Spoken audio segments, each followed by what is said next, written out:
I'm Cape Joel, and you're watching Comic Smack, the weekly comic book show wherein I cover all the coolest and most awesome comic book storylines currently in progress. And on today's show, we're going to be taking a closer look at Deadpool, issue number 6. What does the Deadpool of the year 2099 have to do with modern day Wade? Well, let's hop right on into the comic and find out for ourselves, shall we? So, as the comic opens, we're in the year 2099, by which of course I mean Spider-Man 2099 and all that other good stuff. A mysterious cloaked individual is taking out criminals all over the city, asking the same question over and over again. Where is Deadpool? Where is she? Question mark? Yes, it would seem in the far-flung future Deadpool is actually a woman.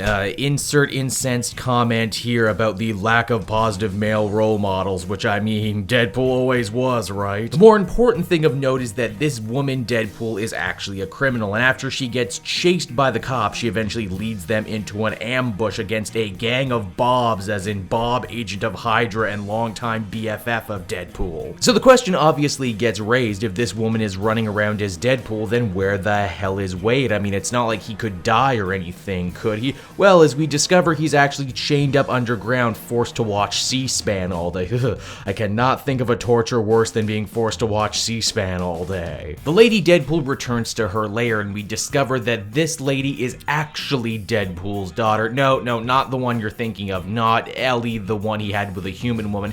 No, this lady's name is Wada, and she's the daughter that was had with the Monster Queen. Ellie, as it turns out, is actually dead, and her death sparked some kind of major war between Deadpool, the Avengers, and the monsters of the underground monster metropolis. And now, daughter is keeping father prisoner in hopes that he will eventually tell her where her mother is. Only in Deadpool's addled mind, he actually doesn't know. And from this not-so-touching scene, we transition back to the cloaked vigilante who continues to beat up criminals, saying that they too are after Deadpool. Both of them, in fact, as the comic ends. Deadpool number 6 is a very strange little story, and I don't just mean that because it barely features Wade Wilson at all. If anything, it reminds me of the sort of stories they told in one-shots in the last run. You'll remember they had like Deadpool in his 70s adventure when he would meet the heroes for hire, or Deadpool in like a Golden Age comics adventure where he would hang out with Nick Fury, agent of S.H.I.E.L.D. This is another decade-hopping sort of story. It just so happens that that decade is 2099. Duggan does a pretty good job mimicking the affect of the 2099 comics, you know, like shock this and shock that and everything. That was entertaining, but then again, I also kind of can't help get over the fact that this was sort of a comic with no real beginning and no real end. I don't know whether this is going to come back or anything. I mean, well, surely it will, because I know in the other decade-hopping comics, what happened there would end up being important. It's a cool little what-if story, but it also kind of feels like a placeholder, too.